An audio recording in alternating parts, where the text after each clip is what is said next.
नमो हरिहन्ताणं नमो सिद्धाणं नमो hello. माधुरी। महीयानं नमो क्या हाल है? वज्राय नमो लोके सवसाहुणं मङ्गलं भगवान् वीरो मङ्गलं गौतमो गणी मङ्गलं कुन्दकुन्दार्यो जैनधर्मोऽस्तु मङ्गलम् सर्वमङ्गलमाङ्गल्यं सर्वकल्याणकारकं प्रधानं सर्वधर्माणां जैनं जयतु शासनं जैनं जयतु शासनं नमः श्रीवर्धमानाय निर्धूतकलिलात्मने सलोकानां त्रिलोकानां यद्विद्यादर्पणाय ते रत्नकरण श्रावकाचार्य जी ग्रंथ, उसका स्वाध्याय हमारे यहाँ चल रहा है। और हमने प्रस्तावना जो है डॉक्टर हुकुमचंद जी भारिल की जो प्रस्तावना है वो हमने पढ़ी। उसका लास्ट का वो जो दोहा है वो वहां से पढ़ के, और फिर उसके बाद शास्त्राभ्यास की महिमा है ना। इसके बाद शास्त्राभ्यास की महिमा है, वो 2 पेज है, वो पढ़ेंगे और फिर ग्रंथ वहां से फिर बाद में फिर प्रारंभ होगा। वास्तव में अभी तक ग्रंथ प्रारंभ नहीं हुआ है। तो देखिए, पेज नंबर कौन सा है ये? 35, 35 नंबर पेज है। और इसका जो दोहा है, हाँ वो पढ़ रहे हैं अपन लास्ट। ये पर स्वभाव, पर नहीं होना चाहिए। पर है क्या आपके पुस्तक में? पर है कि पद है? पुस्तक में क्या है? पद है ना। हाँ वो पद होना चाहिए, पर नहीं हुआ वो। पद स्वभाव पूरब उदय नीचे उद्यम काल पक्षपात मिथ्यात् पद मिथ्यात् पद सर्वंगी शिवचार, है ना। तो ये पद स्वभाव पूरब उदय नीचे उद्यम काल। देखो, कोई भी कार्य होता है तो उसमें 5 समवाय लगते हैं। कोई भी कार्य होता है तो उसकी कार्य, जो भी कोई भी काम होता है, कुछ भी काम होता है, उसमें 5 चीजें लगती हैं। 5 चीजें कौन सी लगती हैं? एक तो स्वभाव, पुरुषार्थ, काल, नियति और कर्म। ऐसी ये 5 चीजें, कर्म या निमित्त बोलो एक ही बात है। तो कोई भी जब काम होता है ना, कोई भी काम होता है, तो उसमें ये 5 चीजें लगती ही हैं, है ना। 5 चीजें लगती ही हैं। जैसे रोटी बनी, रोटी बनने का काम हुआ तो उसमें 5 चीजें लगेंगी। तो स्वभाव क्या है कि भैया उसमें वो आटे में स्वभाव है रोटी रूप परिणमित होने का, तो वो स्वभाव चाहिए। फिर पुरुषार्थ, पुरुषार्थ मतलब कोई ना कोई उसको बनाने का, उसका ऐसा पुरुषार्थ होगा। जैसे अभी पुरुषार्थ में क्या होगा कि भाई आपका परिणाम हुआ रोटी बनाने का, ऐसी रोटी नहीं बनेगी, है ना। तो वो परिणाम होगा तो रोटी बनेगी, वो पुरुष के लिए फिर पुरुषार्थ होगा, काम होगा, जो भी होगा, है ना। रोटी बनने में अकेला आटा नहीं, पानी लगेगा, फिर उसका आप उसको गूंथोगे, बनाओगे, गोल करोगे, सब होगा वो सारा काम, वो सब वो पुरुषार्थ लगेगा उसके लिए, है ना। परिणाम करने पड़ेंगे आपको, पहले तो सबसे पहले रोटी बनाने का परिणाम होगा, तो वो पुरुषार्थ। हाँ। फिर स्वभाव, पुरुषार्थ, नियति। हाँ। तो क्या है नियति? मतलब उसका उस समय वैसी, वैसा ही उसका होना हो, होनहार होगी उसकी, वैसे ही उसका होना होगा उस समय, उस आटे का वैसा ही परिणमन होना होगा। वो रोटी जिस, वो उसका उस समय वैसा ही परिणमन होना, मतलब रोटी रूप परिणमित होना होगा उस आटे को। अगर वो उस आटे को रोटी रूप परिणमित नहीं होना होगा तो हो सकता है कि वो नहीं हो और उस आटे का आटा ही रह जाए, या आटा का वो गूंथ के रह जाए, रोटी नहीं बन पाए। तो उस समय उसका वो जो आटा था, वो आटे से रोटी रूप उसको परिणमित होना होगा, तो वो उसकी वैसी होनहार होगी, है ना। वो होनहार है। फिर काल, वो काल मतलब काल, वो उसी समय उसका परिणमन होना होगा। ऐसा नहीं है कि कुछ 4 समय पहले रोटी बन जाएगी या 10 समय पहले रोटी बन जाएगी। वो जिस समय जो कार्य होना होगा वो उसी समय होगा, वो काल है। और कर्म या निमित्त बोला, बाकी निमित्त में सारी चीजें जो निमित्त में है कि भाई चकला लगेगा, गैस लगेगी, तवा लगेगा, वो सारी चीजें लगेंगी उसको बनाने के लिए, वो सब कुछ निमित्त के खाते में चला जाता है। तो कोई भी कार्य होता है तो उसके लिए 5 चीजें लगती हैं। बहुत बहुत 30,000 फीट से बताया है, तो इधर इसलिए बताया कि यहाँ पे यही बताया, पद स्वभाव, पूरब उदय मतलब कि स्वभाव हो आपका, स्वभाव है आपके पास। मान लो अभी भगवान बनने का हमारा स्वभाव है, हम भगवान बन सकते हैं। स्वभाव से हमारी आत्मा में वो शक्ति है भगवान बनने की। पर अभी भगवान है क्या? नहीं है। अभी भगवान नहीं बने हैं। यहाँ बोल रहे हैं स्वभाव है। पूरब का ऐसा उदय भी है। पूर्व के उदय से ऐसा हमको मिला है कि जिन धर्म मिला है सब कुछ मिला है। देव शास्त्र गुरु मिले हैं, जिन धर्म मिला है, जिनवाणी का समागम मिला है, सुनने मिला है, पढ़ने मिला है, ऐसी सब शक्ति मिली है हमको। पंचेंद्रिय शरीर मिला है, ये पूरा उदय है। नीचे उद्यम काल, ये पुरुषार्थ करने का काल भी हुआ है निश्चय से। ये पुरुषार्थ करने का काल भी जागृत हुआ है ना। हम सब लोग यहाँ पे आके बैठे हैं। तो हम लोग सब यहाँ पे क्यों आके बैठे हैं? कि भाई हम सबको सुखी होना है। हम सबको सुखी होना है। सुख कहाँ पे है? मोक्ष में है। तो हम सबको मोक्ष जाना है, इसलिए हम सब यहाँ पे इकट्ठे हुए हैं। तो नीचे उद्यम काल, पुरुषार्थ करने का ऐसा निश्चय से काल भी पका है।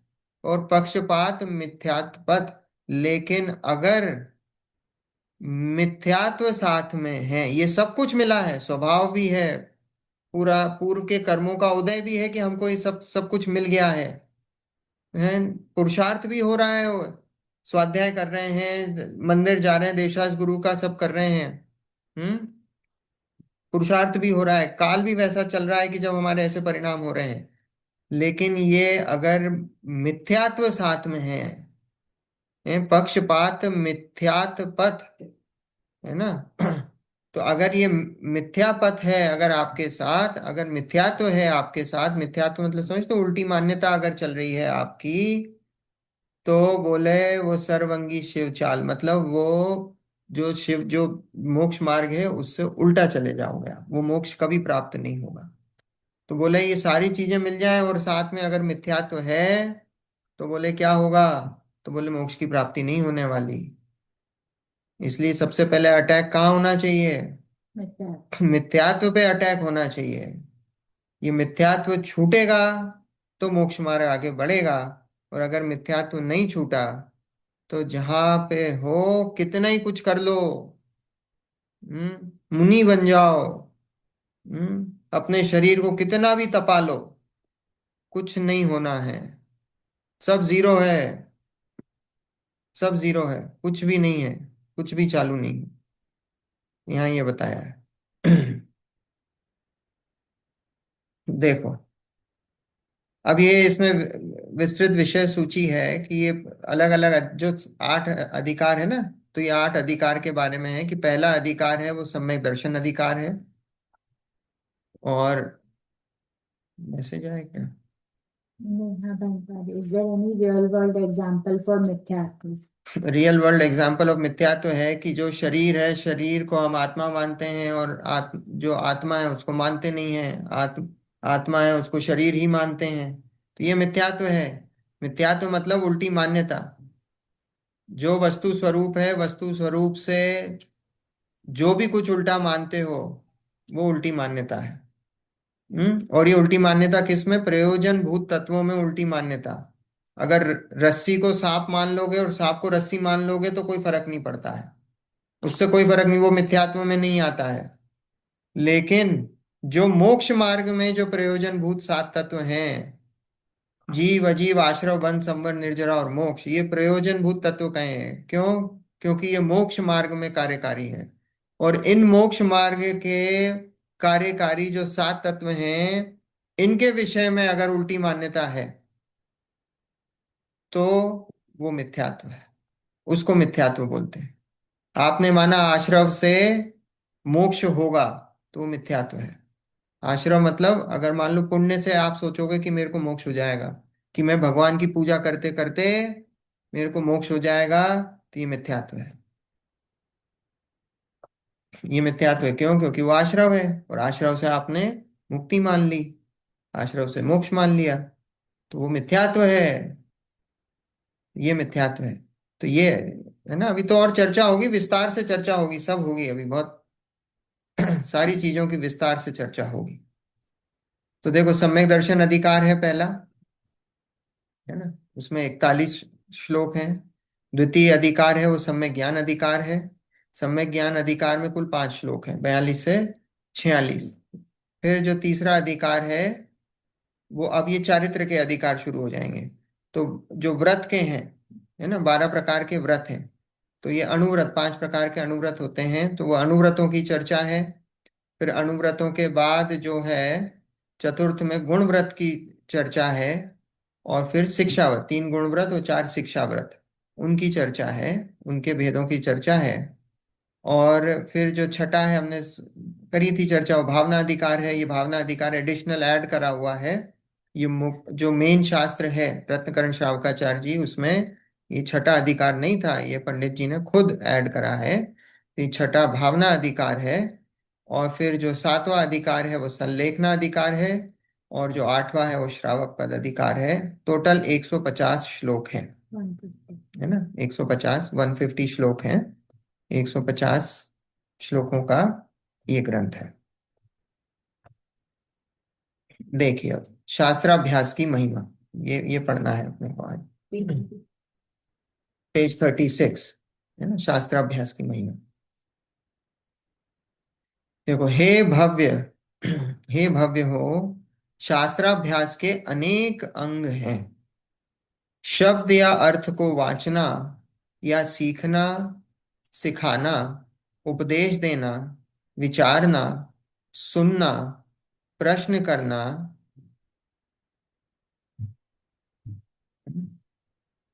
समाधान जानना, बारंबार चर्चा करना इत्यादि अनेक अंग हैं। वहां जैसे बने तैसे अभ्यास करना। यदि सर्व शास्त्र का अभ्यास ना हो तो इस शास्त्र में सुगम या दुर्गम अनेक अर्थों का निरूपण है। वहां जिसका बने उसका ही अभ्यास करना, परंतु अभ्यास में आलसी ना होना। देखो, शास्त्राभ्यास, अभ्यास मतलब समझते हो? Access। हाँ, है ना, अभ्यास मतलब बिल्कुल लेमैन टर्म में प्रैक्टिस, बार बार उस चीज को दोहराना, है ना, दैट इज प्रैक्टिस। अपन ने स्वाध्याय के 5 अंग पढ़े हैं, याद है किसी को? अ, प्रश्न, वाचना, आमना, अनुप्रेक्षा, अनुप्रेक्षा, आमनाय, आमनाय और धर्मोपदेश, धर्मोपदेश। है ना। पांच, 5 अंग होते हैं, 5 प्रकार। स्वाध्याय के 5 अंग मतलब उसके 5, आप समझ लो डिवीजन कर रहे हैं, 5 अलग अलग प्रकार का स्वाध्याय होता है ना। 5 अलग अलग प्रकार का स्वाध्याय है, वाचना, प्रच्छना, अनुप्रेक्षा, आमनाय और धर्मोपदेश। ऐसे 5 प्रकार के 5 टाइप्स ऑफ स्वाध्याय बताए गए हैं। वाचना मतलब, पढ़ना, वाचना रीड मतलब करना। रीड करना, पढ़ना। प्रच्छना मतलब क्वेश्चंस पूछना, आपने जो पढ़ा है उसके बारे में क्वेश्चंस पूछना, वो प्रच्छना है ना। अनुप्रेक्षा मतलब, फॉलो करना। अनुप्रेक्षा मतलब याद करना, हम्म। अनुप्रेक्षा मतलब याद करना। आमनाय मतलब उसका चिंतन करना। और फिर धर्मोपदेश मतलब, अब आप जब ये सारी चीजें कर ली हैं तो आप फिर लोगों को धर्मोपदेश, उपदेश भी दे सकते हो, पढ़ा सकते हो, बता सकते हो, वो धर्मोपदेश।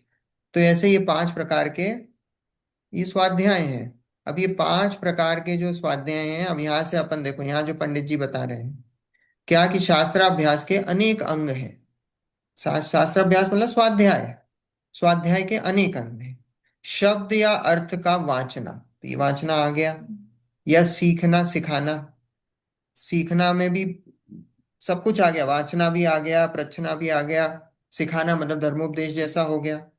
सिखाना, उपदेश देना, वो धर्मोपदेश हो गया। विचारना, है ना, आमना है।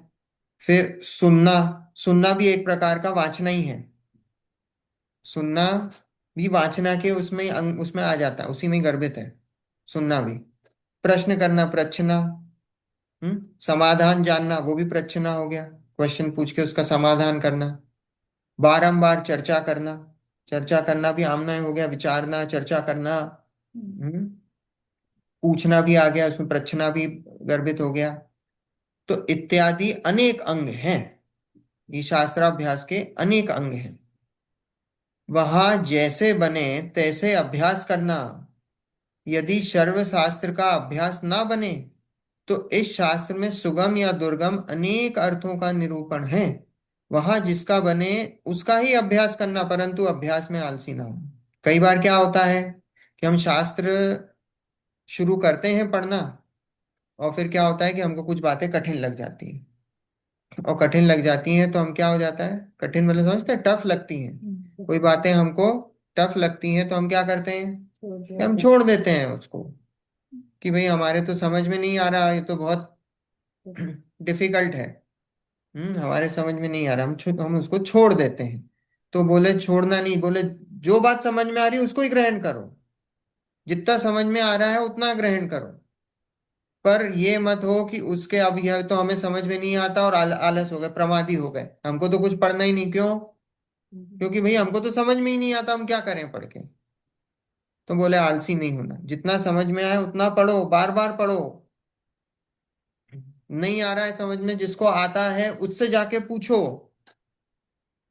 हम्म, पर आलसी मत बनो, आलसी नहीं हो। अब देखो शास्त्राभ्यास की महिमा। देखो शास्त्राभ्यास की महिमा, ये शास्त्राभ्यास की महिमा 10 लक्षण में बहुत चलती है। ये शास्त्राभ्यास की 10 लक्षण में इसके ऊपर बहुत प्रवचन होते हैं। तो देखो शास्त्राभ्यास की महिमा, जिसके होने पर परंपरा अनुभव आत्म अनुभव दशा को प्राप्त होता है, मोक्ष रूप फल को प्राप्त होता है। यह तो दूर ही रहो, तत्काल ही इतने गुण प्रकट होते हैं। देखो शास्त्राभ्यास की महिमा कैसी, कि शास्त्राभ्यास से क्या होता है, आत्मा का अनुभव होता है इसके निमित्त से। और आत्मा के अनुभव के फलस्वरूप क्या होता है, मोक्ष की प्राप्ति होती है। शास्त्राभ्यास के निमित्त से क्या है, कि पहले बोले आत्मानुभव होता है, और आत्मानुभव के बाद मोक्ष की प्राप्ति होती है।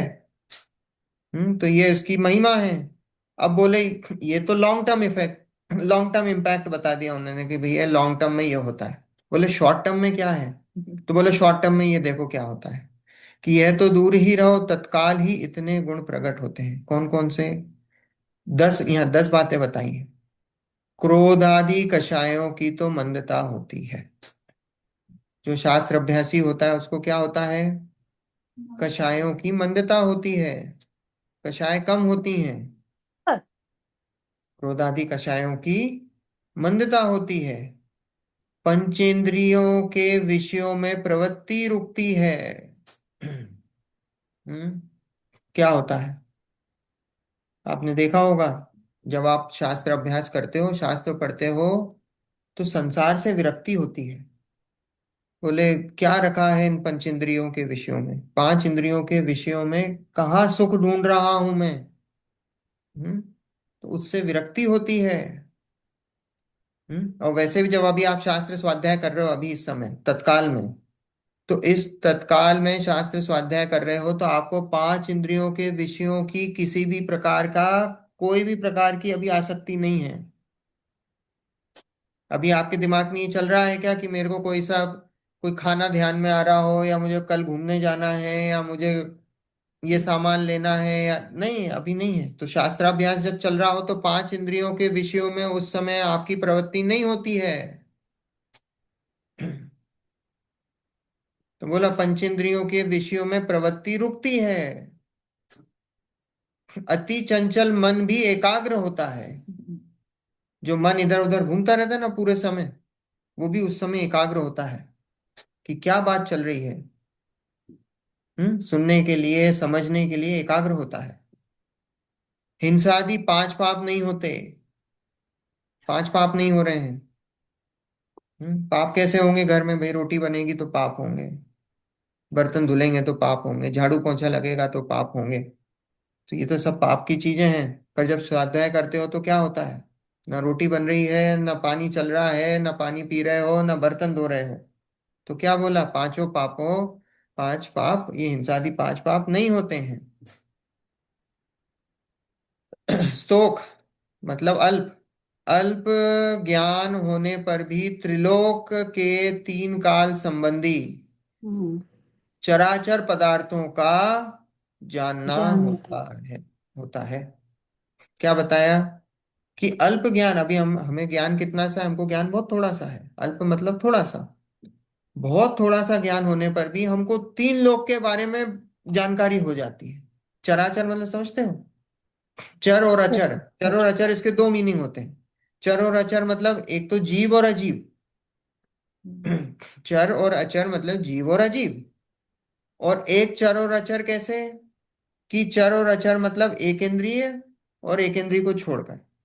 तो वो एक एक मतलब पांच इंद्रिय, चार इंद्रिय, तीन इंद्रिय, दो इंद्रिय, वो सब चर। और बाकी एक इंद्रिय वो अचर। ऐसा वो भी अर्थ निकलता है। तो जीवों में भी उसको चराचर बोल देते हैं। और चराचर पदार्थ मतलब यहाँ पे जो चराचर पदार्थ है मतलब सर्व पदार्थ ले लेना है यहाँ पे। तो यहाँ पे कौन से चराचर मतलब जीव और अजीव। तो जीव और अजीव में सारे पदार्थ आ गए।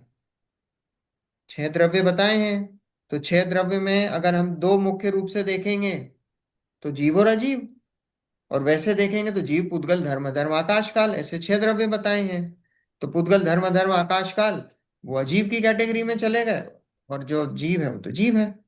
तो चर और अचर मतलब जीव और अजीव मतलब संसार के सभी पदार्थों का जानना हो जाता है। हम्म। तीन काल संबंधी चराचर पदार्थों का जानना होता है। भूतकाल, वर्तमान काल और भविष्य काल। इन तीनों काल संबंधी सब पदार्थों का जानना हो जाता है जिनवाणी के माध्यम से, स्वाध्याय से। हम्म। हे उपादेय की पहचान होती है। हे उपादेय मतलब, हे मतलब त्यागने वह योग्य, क्या अच्छा उपादेय है। मतलब ग्रहण करने योग्य। तो हे उपाधि, हे और तो उपादेय छोड़ने लायक। कि जो त्यागने योग्य है वो कौन है? कि भाई त्यागने योग्य पदार्थ, तत्व कौन से हैं? कि भाई आश्रव है, बंध है, वो क्या है? वो त्यागने योग्य हैं। और उपादेय क्या है? कि भाई संबंध, निर्जरा, मोक्ष है। मोक्ष पूर्ण उपादेय है। वो उपादेय है। तो हे उपादेय की पहचान होती है। अभी इसकी चर्चा भी सब होगी। अभी ये सारी चर्चाएं, हे उपादेय क्या है, सब सम्यक दर्शन के विषय में सब चर्चाएं होंगी। आत्मज्ञान सम्मुख होता है अर्थात ज्ञान आत्म सम्मुख होता है। आत्मज्ञान सम्मुख होता है। आत्मज्ञान सम्मुख होता है मतलब अपनी आत्मा की, आत्मा को जानने की तरफ उसका पुरुषार्थ जागता है। आत्मा को जानने का, आत्मा को जानने का उसका परिणाम होता है। आत्मा को जानने का पुरुषार्थ होता है। स्वयं की तरफ उसका पुरुषार्थ जागृत होता है। तो आत्म सम्मुख। हम्म।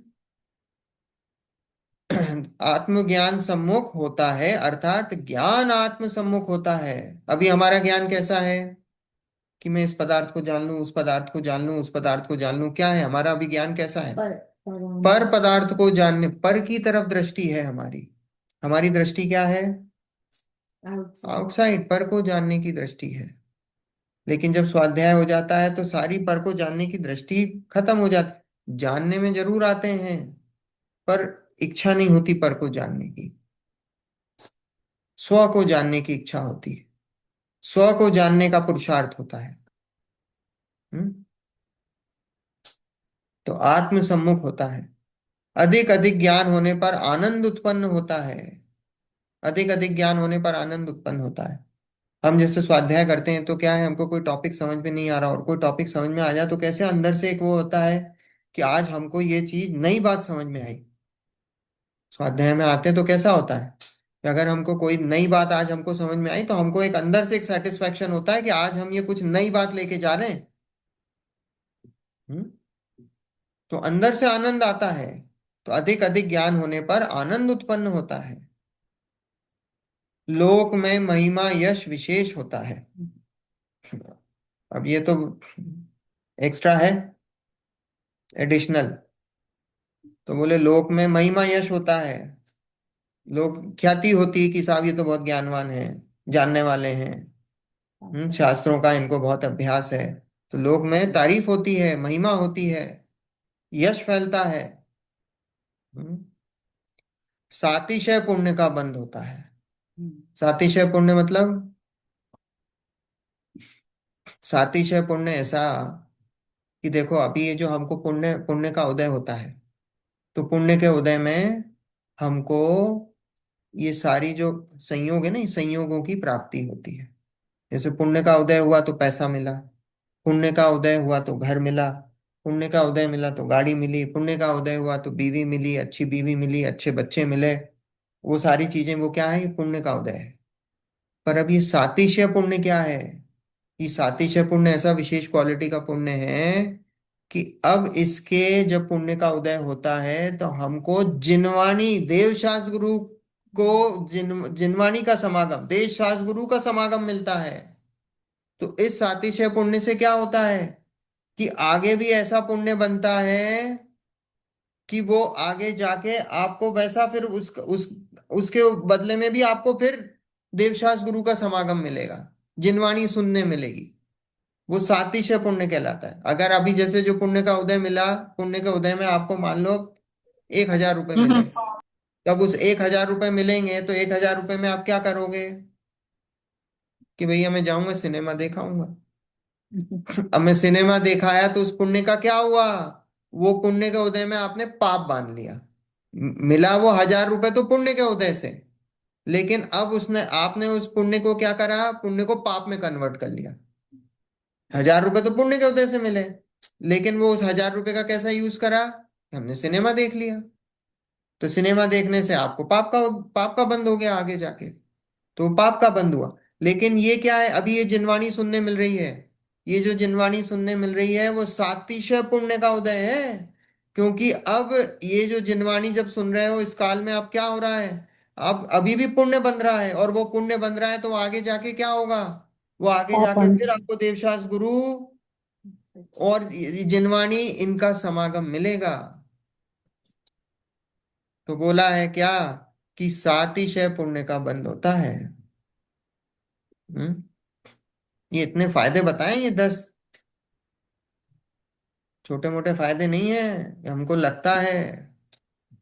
और ये जो कोई ये छोटा मोटा मतलब पुण्य का उदय नहीं है कि यहाँ पे आके आप सब लोग यहाँ पे जिनवाणी सुन रहे हो, जूम पे इतने लोग जिनवाणी सुन रहे हैं, सबके सातिशय पुण्य का उदय है। ये पंचम काल में जिनवाणी सुनना, 1 घंटे बैठना, ध्यान से मन लगाकर, ये सही में वास्तव में ऐसे विरले लोग होते हैं। और सातिशय पुण्य का ही उदय है कि जिनको ऐसा, नहीं तो जैन कुल में तो बहुत लोग पैदा हो रहे हैं, जन्म हो रहा है। कितने लोगों को जिनवाणी सुनने का, भगवान की बात सुनने का, कितने लोगों को ऐसा परिणाम होता है। बहुत कम, 1% लोग भी नहीं है जो जिनवाणी का अभ्यास करते हैं, 1% भी नहीं है। हम्म। तो कितना, मतलब हम लोग तो क्रीम क्रीम है बिल्कुल, जिसे कहते हैं कि जो जिनवाणी सुनने आता है वो टॉप लेयर है एकदम, ऐसा है। तो सातिशय पुण्य का जो है बंद होता है। ये सब शास्त्राभ्यास की महिमा है। सो इत्यादिक गुण शास्त्राभ्यास करने से तत्काल ही उत्पन्न होते हैं, इसलिए शास्त्राभ्यास अवश्य करना। बोले ये सारे के सारे जो 10 जो पॉइंट्स बताए हैं, बोले ये इनका तो ये तो तत्काल उत्पन्न होते हैं, तत्काल उसी समय होते हैं, शास्त्राभ्यास कर रहे हो उसी समय। तो बोले इसलिए शास्त्राभ्यास अवश्य करना। तथा हे भव्य, शास्त्राभ्यास करने के समय की प्राप्ति महादुर्लभ है। कैसे सो कहते हैं, बोले ये कैसे हैं, ये महादुर्लभ है, ये शास्त्र, ये जिनवाणी सुनने मिली हमको, ये बोले महादुर्लभ है। और जिनवाणी सुन के समझने का परिणाम, और उसके बारे में विचार करने का परिणाम, ये तो महादुर्लभ है, महादुर्लभ है। देखो अभी यहाँ तो कहते हैं, वेरी इम्पॉसिबल। हाँ दुर्लभ मतलब समझते हो बहुत कीमती है। एक मतलब आप जैसे दुर्लभ मतलब कोई भी चीज ऐसी जो आपको इजीली अवेलेबल नहीं हो, है जैसे गोलकुंडा डायमंड है।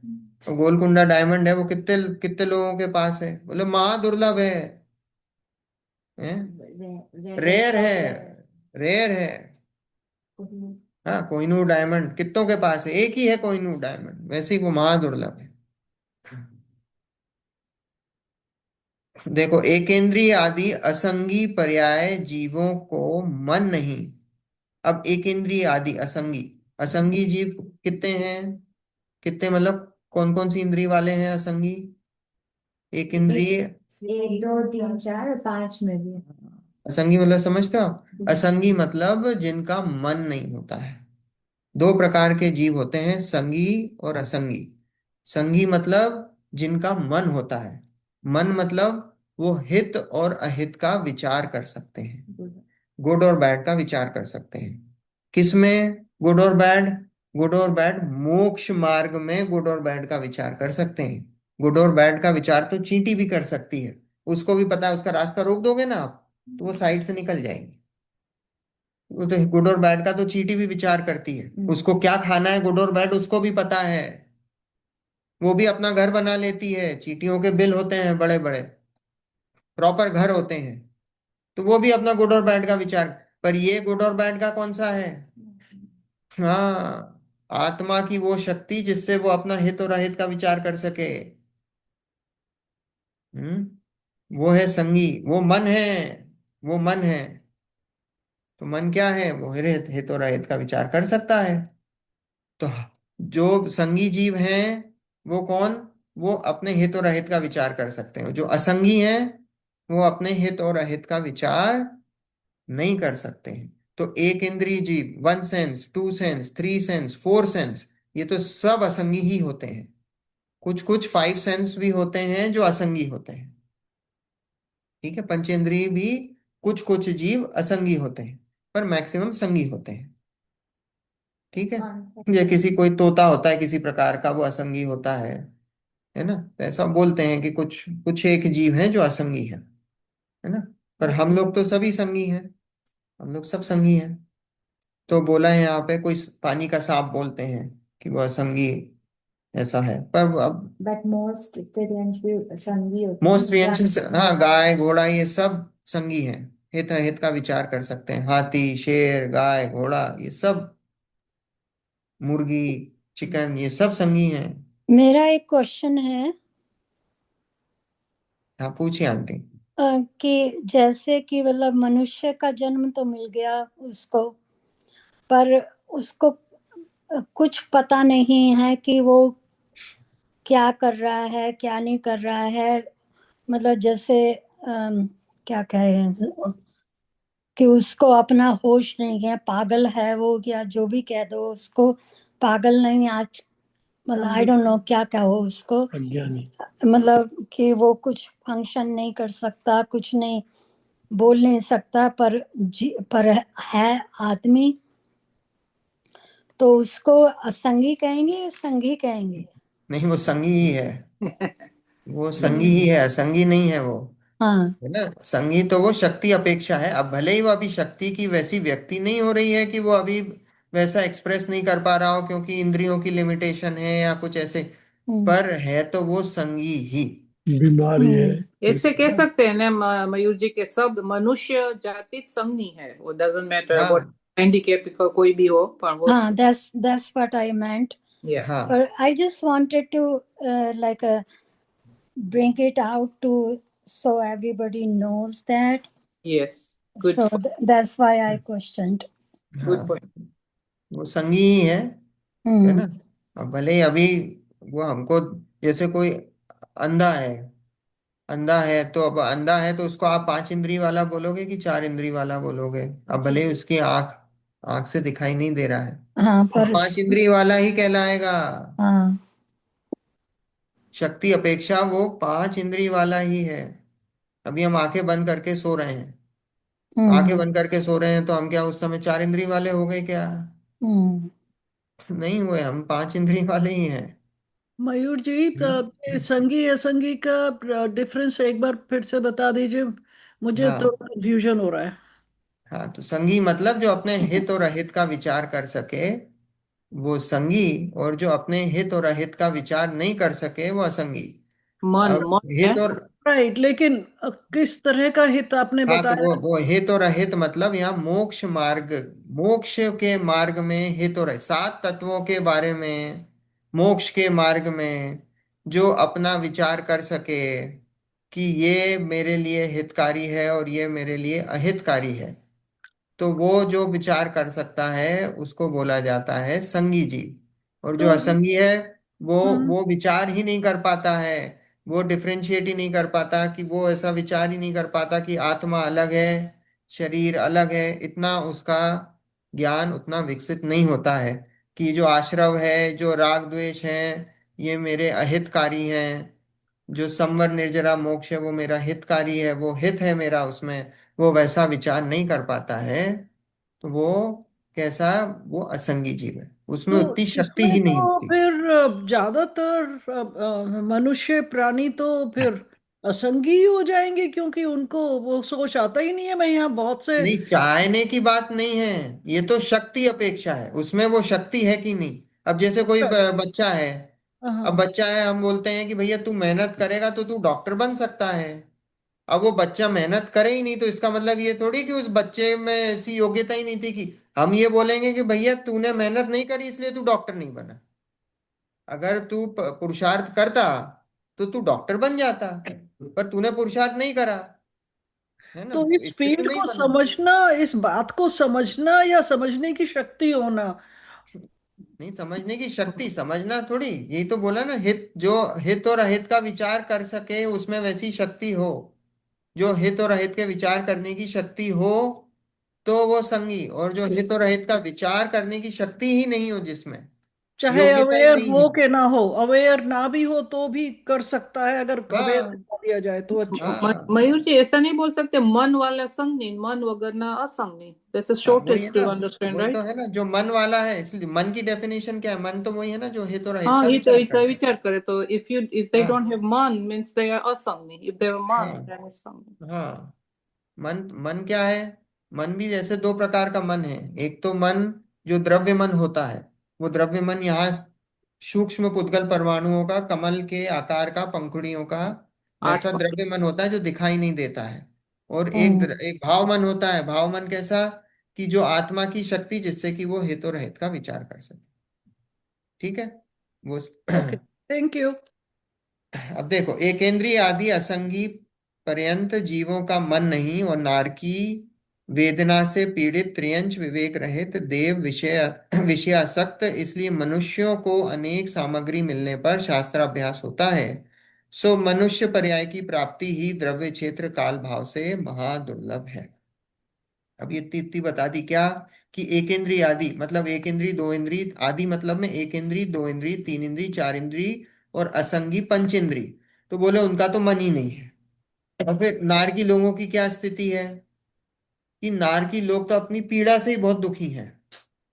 नारकी लोग कैसे हैं, बहुत दुखी हैं। नरक में जीव कैसे हैं, दुखी। बहुत दुख है, संयोग जनित बहुत दुख है नरक में। तो बोले वो तो, उनको तो पीड़ा है, उनको बहुत पीड़ा है। और त्रियंच कैसे हैं, दुखी। बोले वैसे त्रियंच तो विवेक रहित हैं, बहुत मुश्किल है। त्रियंच में कैसे, अभी हमको अभ्यास में कहाँ, अभी आज गाय घोड़ा बकरी बेचारे वो क्या करते हैं, दिन भर उनका काम क्या है, सिर्फ खाना ढूंढते हैं। क्या करते हैं, सिर्फ खाने में ही, तो खाने में ही लगे हैं। तो बोले कि वो तो विवेक रहित हैं। और देव लोग कैसे हैं, विश्वास। तो बोले दुखी। विषयों में इतने आ सकते हैं, उनको विषयों से ही फुर्सत नहीं है। विषयों से ही फुर्सत नहीं, भोगने से, बस विषय ही भोग रहे हैं दिन भर देव लोग, और कुछ नहीं कर रहे हैं, विषय भोग रहे हैं। तो देव विषय आ सकते हैं। तो बोले इसलिए मनुष्यों को अनेक सामग्री मिलने पर शास्त्राभ्यास होता है। तो शास्त्राभ्यास होता किधर है, मनुष्य गति। शास्त्राभ्यास से मनुष्य गति में ही होता है, और किसी में भी नहीं होता है। नारकियों में आप सोचो शास्त्राभ्यास हो, नारकियों में शास्त्र मौजूद है, वहां कौन प्रिंट करा रहा है, वहां कोई प्रिंटिंग प्रेस थोड़ी लगी है नारकियों को। नारकियों के लिए कोई प्रिंटिंग प्रेस नहीं है। त्रियंचों को, मन में। नहीं, कोई मन भी सवाल है ही नहीं जिनको, आता। मन भी है, पर वो शास्त्र थोड़ी पढ़ते हैं। सम्यक दृष्टि त्रियंच भी है, तो वो कोई शास्त्र पढ़ते हैं क्या, शास्त्र कोई नहीं पढ़ता है। और देव लोगों, देवों को जरूरत नहीं है शास्त्रों की, उनका ज्ञान ही इतना है कि उनको शास्त्रों की जरूरत नहीं, पर वो तो विषयों में लगे हुए हैं, वो विषयों में बिजी हैं। तो बोला कि ये मनुष्यों को ही होता है शास्त्राभ्यास। और क्या बोला, मनुष्यों को अनेक सामग्री मिलने पर शास्त्राभ्यास होता है, कि मनुष्यों को भी बहुत सारी सामग्री मिली है, फिर भी मनुष्यों को शास्त्राभ्यास होता है। सो मनुष्य पर्याय की प्राप्ति ही द्रव्य क्षेत्र काल भाव से महादुर्लभ। महादुर्लभ है। ये मनुष्य पर्याय मिलना बहुत महादुर्लभ है, महादुर्लभ है। चिंता नहीं है। हाँ, ये जैन जैन कुल बोलते हैं चिंतामणि रत्न के जैसा है। ये आपकी जो है ना, एग्जाम्पल करते हैं, ये लॉटरी खुलना बहुत इजी है, ये जो मेगा मिलियंस की लॉटरी खुलना, ये तो बहुत इजी है। ये मनुष्य पर्याय मिलना बहुत टफ है। और उसमें भी फिर जैन कुल मिलना और सच्चे देवशास्त्र गुरु मिलना। जैन कुल में भी क्या है, इधर उधर भटकते हैं, उसमें भी सच्चे देवशास्त्र गुरु मिलना महादुर्लभ है, महादुर्लभ है। देखो वहां, द्रव्य से तो लोक में मनुष्य जीव बहुत अल्प हैं, तुच्छ संख्यात मात्र ही हैं, और अन्य जीवों से निगोदिया अनंत हैं, दूसरे जीव असंख्यात हैं। देखो द्रव्य से क्या बोला, मनुष्यों की संख्या कितनी है, लोग असंख्यात नहीं है, लोग 92 है 29 अंक प्रमाण। 29 अपन ने देखा था ना, हाँ 29 अंक प्रमाण, 29 अंक प्रमाण है। तो 29 अंक प्रमाण मतलब या तो 9 के आगे 28, 28 9 और लगा दो तो 29 अंक प्रमाण है, और या तो फिर 1 के आगे 28 जीरो लगा दो, उसके बीच में झूलती है वो संख्या। 1 के आगे 28 जीरो या 9 के आगे 29 28 9, उनके बीच की संख्या है, उतने मनुष्यों की संख्या है, उससे ज्यादा नहीं होते हैं। ठीक है, तो यहाँ बोला कि द्रव्य से तो लोक में मनुष्य जीव बहुत अल्प हैं, थोड़े हैं, तुच्छ संख्यात मात्र ही हैं, छोटी सी संख्या मात्र ही है, तुच्छ मतलब थोड़ा छोटे से, तो 29 अंक प्रमाण है, तो बोले संख्यात मात्र ही हैं, और अन्य जीवों से निगोदिया अनंत हैं, और दूसरे जीव असंख्यात हैं। निगोदिया जीव कितने हैं, अनंत निगोदिया जीव तो वास्तव में अनंता अनंत है। निगोदिया जीव है ना, वो कैसे हैं, अनंतानंत है। निगोदिया जीव समझते हो आप? निगोदिया जीव, अब निगोद की डेफिनेशन आज तो अपन नहीं करेंगे, किसी दिन होगी, इसमें भी आएगी तो अपन निगोद की डेफिनेशन करेंगे, बट अभी इतना समझ लो कि निगोदिया जीव जैसे हम हैं, हम एक शरीर में, हमारा एक आत्मा है, ये जो एक शरीर है ना, इस शरीर में एक आत्मा है। निगोदिया जीव कैसे होते हैं, वो एक शरीर में, एक शरीर के अंदर अनंत आत्माएं रहती हैं, इनफाइनाइट नंबर ऑफ आत्माएं रहती हैं। ठीक है, तो उसके भी 5 लेवल अपन ने करे थे, याद हो किसी को, स्कंद, अंडर, आवास, पुलवी और शरीर, ऐसे 5 लेवल के बाद फिर वो अपन ने, है ना, साधारण साधारण वनस्पति का अपन ने बताया था, और निगोदिया जीव बताया था, वो सारे। तो देखो ये जो है ना, ये पूरा सब, ये ठसाठस, ये एटमॉस्फेयर ठसाठस निगोदिया जीवों से भरा हुआ है, ठसाठस, जहां जाओगे वहां निगोदिया जीव है। सूक्ष्म निगोदिया जीव हर जगह मौजूद है, सूक्ष्म निगोदिया जीव हर जगह मौजूद है। पर सूक्ष्म निगोदिया जीव और एक बादर निगोदिया जीव, अब बादर निगोदिया जीव में हम जैसे लेते हैं कि जैसे आलू है, ये जितने भी जमीकंद हैं, आलू है, प्याज है, लहसुन है, गाजर है, इनमें क्या है कि बोले उनके वो एक एक, वो सुई की बराबर जो नोक होती है ना, जैसे सुई होती है ना, नीडल, नीडल को आप जब पोक करते हो तो उसका सरफेस एरिया कितना सा होता है, वो इतना सा होता है। वो उसमें उस जगह में अनंत जीव है, इतने जीव हैं कि जितने अभी तक सिद्ध नहीं हुए। सिद्ध भगवान कितने हैं, अनंत हैं, और उसमें उतने जीव हैं कि आज तक उतने जीव सिद्ध नहीं हुए, उतनी सी जगह में इतने जीव हैं। तो आप सोचो एक आलू में कितने जीव होंगे, अनंत अनंत जीव हैं, जीवों का पिंड है। हम्म, इसलिए उसको खाने की मना है। वही जो जमीकंद है उसमें अनंत अनंत जीव, अनंत अनंत जीव। तो बोले क्या It's another kind of food vegetable. है, कौन सा, It's another kind of a root vegetable. Jamaican. जमीकंद मतलब जितने भी रूट वेजिटेबल है, दोज आर कॉल्ड जमीकंद। जमीन के हाँ, जमीकंद भी एक एक रूट होता है, पर यहाँ जमीकंद से कहने का मतलब जो भी जितने भी रूट वेजिटेबल्स हैं दे आर ऑल जमीकंद, और जमीकंद खाने में इसलिए महादोष है ना। तो यहाँ क्या बताया कि निगोदिया जीव कितने हैं, कि निगोदिया जीव तो अनंत हैं, और बाकी जो दूसरे जीव हैं वो कितने हैं, देव कितने हैं, असंख्यात। और नारकी कितने हैं, असंख्यात। ठीक है, नारकी असंख्यात, देव असंख्यात, और बाकी फिर त्रियंश, त्रियंश तो अनंत ही है, क्योंकि एकेंद्रीय भी त्रियंश में आ गए ना, निगोदिया भी त्रियंश में है।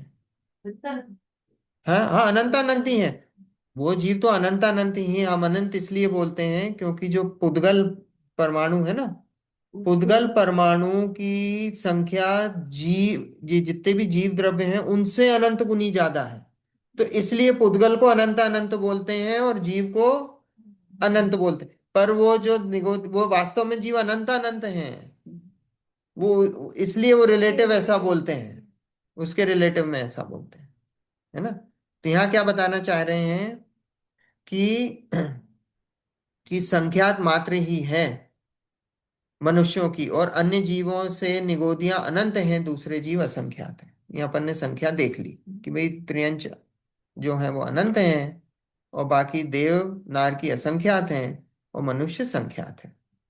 तथा क्षेत्र से मनुष्यों का क्षेत्र बहुत स्तोक या थोड़ा ही 2.5 दीप मात्र ही है। मनुष्य कहाँ पाए जाते हैं, 2.5 दीप में ही पाए जाते हैं। 2.5 दीप पता है आपको, नहीं पता है, आएगी चर्चा। अभी समझ लो कि छोटा सा एरिया है, ढाई ढाई दीप मीन्स 2.5, है ना। अभी हम जहाँ रहते हैं उसका नाम क्या है, जम्बू द्वीप। ठीक है, फिर उसके बाद क्या आता है, धातकी खंड। जम्बू द्वीप के बाद आता है लवण समुद्र, लवण समुद्र के बाद आता है धातकी खंड, धातकी खंड के बाद कालो नदी, फिर उसके बाद पुष्करार द्वीप, पुष्करार द्वीप का आधा हिस्सा जो है वो आधे हिस्से तक, उसके बाद मानुषोत्तर पर्वत है, मानुषोत्तर पर्वत के बाद जीव नहीं रहते हैं, इसलिए उसको 2.5 दीप बोला जाता है। अभी जैन ज्योग्राफी है, अभी आप इतना समझो कि 2.5 दीप मतलब ऐसे 2.5 टाइप का द्वीप है, द्वीप मतलब आइलैंड्स, तो वो उसमें उतने में ही मनुष्य पाए जाते हैं, उसके बाहर मनुष्य नहीं पाए जाते हैं। ठीक है, तो 2.5 दीप किसी दिन चर्चा होगी तो अपन इसकी भी चर्चा करेंगे, बात निकलेगी जब। तो मनुष्यों का क्षेत्र बहुत थोड़ा है, 2.5 दीप मात्र ही है, और अन्य जीवों में एकेंद्रियों का क्षेत्र, सर्वलोक एकेंद्रीय कहाँ पाए जाते हैं, हर जगह, पूरे 3 लोक में ठसाठस भरे हुए हैं। तो बोले एकेंद्रीय तो सर्वलोक में पाए जाते हैं, और दूसरे का क्या है कि भाई राजू प्रमाण है। राजू प्रमाण समझे, वो जो एक त्रस नाली है, आपने त्रस नाली देखी है, वो एक त्रस नाली है, वो त्रस नाली में ही जीव है। और त्रस नाली में कौन कौन से, कि भाई नारकी तो वो नीचे की तरफ रहते हैं, देवलोक ऊपर की तरफ रहते हैं, और तीसरे नरक तक जा सकते हैं।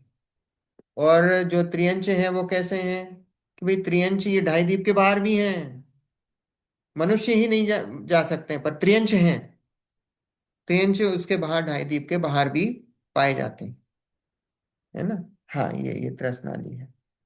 अब ठीक है, अभी वो तो आपको explain हाँ वो एक्सप्लेन करना पड़ेगा, अभी इतना ही समझ लो। अभी देखो एक एक चीजें इसमें, तो एक एक में एक एक दो दो घंटा निकाल सकते हैं अपन। अभी जितना समझ में आए समझो, कोई इसमें कोई ऐसा कोई विशेष नहीं है, जैन ज्योग्राफी है ये। और काल से मनुष्य पर्याय में उत्कृष्ट रहने का काल स्तोक है। स्तोक मतलब थोड़ा है, कितना है, कर्म भूमि के मनुष्य की आयु कितनी है मैक्सिमम, 1 कोटि पूर्व, 1 करोड़ पूर्व। 1 करोड़ पूर्व मतलब, एक पूर्व मतलब 70,56,000 करोड़ वर्ष का एक पूर्व, और उसमें 1 करोड़ का मल्टीप्लिकेशन कर दो, तो इतनी कर्म भूमि के मनुष्य की आयु। और भोग भूमि के मनुष्य की आयु 3 पल्ले है ना, उनकी ज्यादा है, वो 3 पल्ले की आयु है। ठीक है, अब पल्ले में नहीं जा रहे, है ना, समझ लो वो असंख्यात वर्ष है ना। तो बोले मनुष्य पर्याय में उत्कृष्ट रहने का काल थोड़ा है, स्तोक है। कर्म भूमि मयूर जी, अपेक्षा 3 पल्य मैक्सिमम। 3 पल्ले मैक्सिमम। अच्छा अच्छा। हाँ। कर्म भूमि अपेक्षा पृथकत्व कोटि पूर्व मात्र, देखो आ गया, ये कोटि पूर्व, 1 कोटि पूर्व मात्र है। और अन्य पर्याय में उत्कृष्ट रहने का काल एकेंद्रीय में तो असंख्यात पुद्गल परावर्तन मात्र और अन्यों में संख्यात पल्य मात्र है। अब देखो ये अलग अलग बताइए क्या, कि अन्य पर्याय में उत्कृष्ट रहने का काल एकेंद्रीय का असंख्यात पुद्गल परावर्तन, परावर्तन मतलब परिवर्तन समझ लो, 5 प्रकार के परावर्तन बताए हैं। परिवर्तन मतलब चेंज, 5 प्रकार के परावर्तन कौन कौन से? द्रव्य, क्षेत्र, काल, भाव न भव। हाँ, द्रव्य क्षेत्र काल भव और भाव, है ना, भाव सबसे एंड में है। द्रव्य क्षेत्र काल भव और भाव, ऐसे परावर्तन समझे। अब आप इसको बहुत बहुत लेमैन टर्म में बता रहा हूं, आप ये समझ लो कि आपका जन्म अभी, मान लो आपका जन्म बेंगलोर में हुआ, और बेंगलोर की किसी हॉस्पिटल में किसी रूम में, है ना, किसी टाइम पे हुआ है। ये अभी आपका बेंगलोर में जन्म हुआ कि मान लो 1 जनवरी 2000 को आपका जन्म हुआ, और समय हो रहा था 9 बजी थी, ठीक है।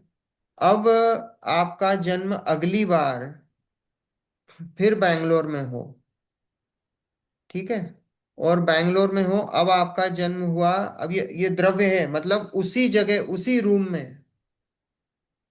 हम्म। अब आपकी उसकी क्या प्रोबेबिलिटी है कि अभी आपका जन्म हुआ बैंगलोर में, मनुष्य, वो भी मनुष्य बने, और उसी जगह फिर वैसी की वैसी पर्याय आपको मिले उसी जगह, तो उसकी क्या प्रोबेबिलिटी है? तो ऐसे द्रव्य मतलब अब बैंगलोर में हुआ आपका, अब मान लो कि उस रूम में हुआ, अब आपका अगले रूम में होगा, फिर अगले रूम में होगा, फिर अगले रूम में होगा, फिर अगले रूम में होगा, ऐसे पूरा बैंगलोर, फिर ऐसा पूरा दुनिया कवर करोगे आप। ये तो बैंगलोर का भी एक रूम स्टार्टिंग पॉइंट था, और फिर घूम के वापस बैंगलोर में आओगे, पूरी दुनिया का चक्कर काट के वापस बैंगलोर में आओगे। तो वो क्या होगा, वो कहलाएगा कि अभी बहुत बहुत बहुत ऊपर से समझा रहा हूं, ऐसा मतलब ये समझने के लिए तो वो कहलाएगा कि एक परावर्तन, द्रव्य परावर्तन पूरा हो, पूरी दुनिया का चक्कर काट लिया, शुरुआत बैंगलोर से हुई, वो आपका रेफरेंस पॉइंट था, और आप घूम के वापस बैंगलोर में आ गए। और वो भाव काउंट नहीं होंगे कि अगर जैसे आपने ये बैंगलोर में था, अब ये सीक्वेंस बना हुआ है कि आपको ऐसे ऐसे ही जन्म लेना है, कि बैंगलोर के एक रूम से दूसरे रूम से तीसरे रूम से चौथे रूम से फिर पूरा बैंगलोर कवर करोगे, फिर बैंगलोर की विसिनिटी कवर करोगे, फिर कर्नाटका कवर करोगे, फिर इंडिया कवर करोगे, फिर पूरा कवर कर। वैसा नहीं होगा कि अभी एक जन्म बैंगलोर में हुआ, दूसरा जन्म अमेरिका में हो गया, तो वो अमेरिका का जन्म काउंट नहीं होगा। अब वो दूसरा जन्म आपको इंतजार करना पड़ेगा, जब बैंगलोर के आप वो उस हॉस्पिटल के दूसरे रूम में आओगे, तो ही वो काउंट होगा। फिर तीसरे रूम में आओगे तो वो काउंट होगा, राइट। तो ऐसा बताया है कि ऐसे असंख्यात पुद्गल परावर्तन मात्र, ये क्या बताया है, ये उत्कृष्ट काल होता है। एक इंद्र मतलब कोई एक इंद्री में चला गया ना, तो एक इंद्री में कितना काल, उसको कितने काल तक, आप सोचो, अनंत 24, अनंत 24 तीर्थंकर निकल जाते हैं, और आप एक इंद्री में ही फंसे हो।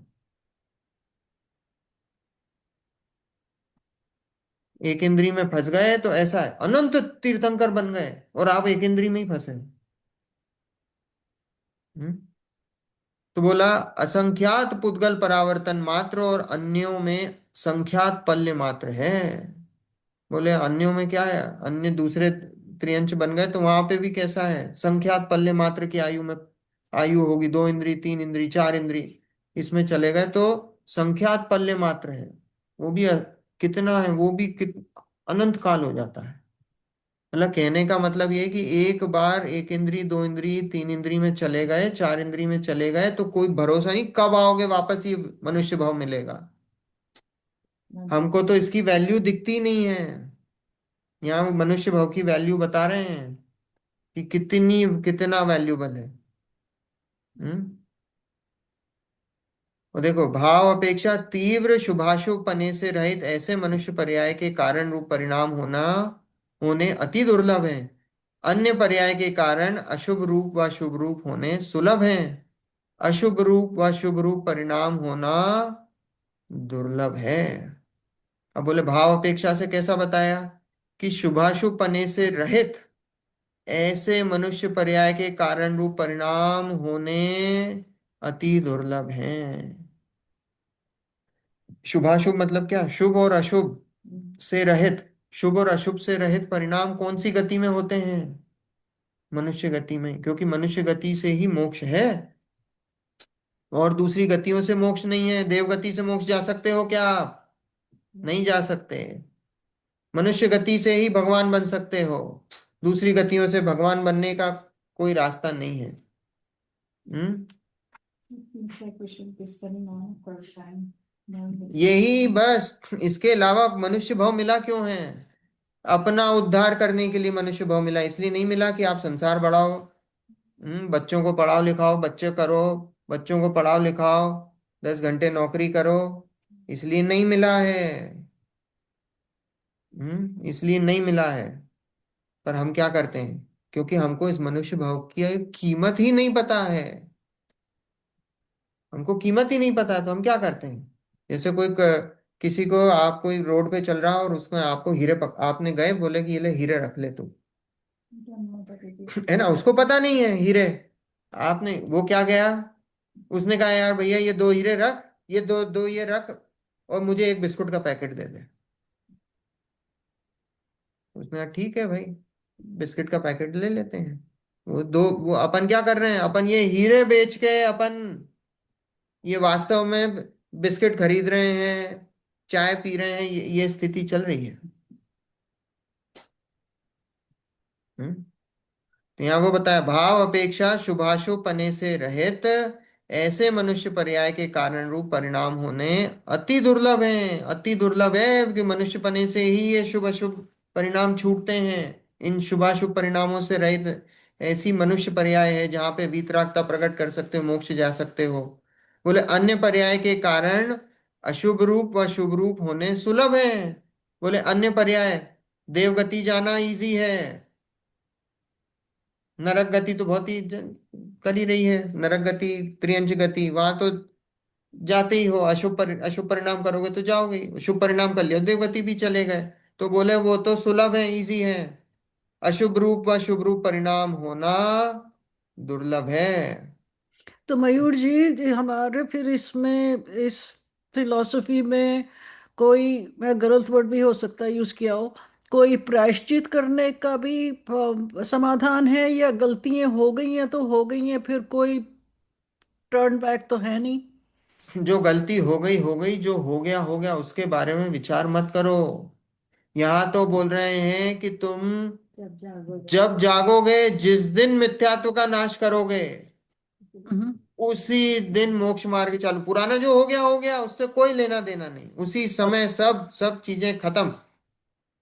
जिस समय मिथ्यात्व का नाश हुआ, उसी समय वो जो 70 कोड़ा कोड़ी सागर के जो जो आप जो कर्म बांध रहे थे, वो कैसे हो जाएंगे? वो अंतः कोड़ा कोड़ी सागर, उनकी स्थिति इतनी सी हो जाएगी, एक कोड़ा कोड़ी सागर से कम। संसार कितना हो जाएगा? सीमित हो जाएगा। तो बोले अब जो हो गया, उससे रोने उससे उसके रोने से क्या होगा? कुछ नहीं होने वाला। हम्म। बोले साहब हम 60 साल के हो गए, 70 साल के हो गए, हमने तो कभी जिनवाणी देखी नहीं। अरे नहीं देखी, कोई दिक्कत नहीं है, कोई दिक्कत नहीं है, कोई फर्क नहीं पड़ रहा है। अनादिकाल से नहीं देखी थी। हम्म अनादिकाल से जिनवाणी सुनने का परिणाम नहीं हुआ। पर अब जागे हो, अब चेत जाओ। हम्म अब जागे हो, अब चेत जाओ। अब अपना कल्याण कर लो। कल्याण करने में कितना से एक अंतर मुहूर्त लगता है। सम्यक दर्शन प्राप्त करने में कितना टाइम चाहिए? एक अंतर मुहूर्त। हम्म, मयूर जी बस। कहते हैं जब जाग जाओ तभी सवेरा। हाँ, जब जागो जब सवेरा। उसमें पुराने उससे जो बीत गया, उसका विचार करने से कोई कोई फायदा नहीं है। ठीक है, थैंक यू। है ना? समय हो गया है। कौन सी लास्ट लाइन? गद्दम है ना। अच्छा, इस प्रकार शास्त्राभ्यास का कारण जो पर्याप्त कर्म भूमिया मनुष्य पर्याय उसका दुर्लभपना जानना। बोले शास्त्राभ्यास है वो कैसा है, उसका कारण जो पर्याप्त कर्म भूमिया, वो शास्त्राभ्यास कहाँ होता है? बोले कर्म भूमि के मनुष्यों को होता है। तो बोले इन कर्म भूमि के मनुष्यों को शास्त्राभ्यास होता है तो इसका दुर्लभपना जानना, है ना। कल शास्त्राभ्यास की प्रभावना, कल अपन होगा तो ग्रंथ शुरू हो जाएगा। बहुत पहली गाथा बहुत जोरदार है ना, मंगलाचरण है, बहुत ही जोरदार है मंगलाचरण, अपन समझेंगे कल, है ना। चलो। चिन्वाणी स्तुति। निज निधि निज में बताई, यह अनंत उपकार है उसके लिए जिन वाणी माँ वंदना शत बार है, वंदना वंदना शत बार, वंदना शत बार। नौ बार नमोकार।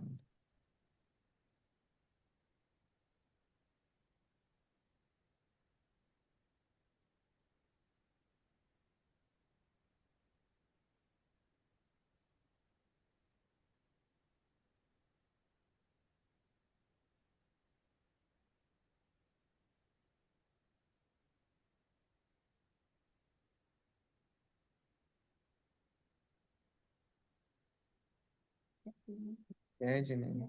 जय जिनेन्द्र। जय जय जिनेन्द्र। जिनेन्द्र। जय जय जिनेन्द्र। जिनेन्द्र। जय जय जिनेन्द्र। जय जिनेन्द्र। जय जिनेन्द्र।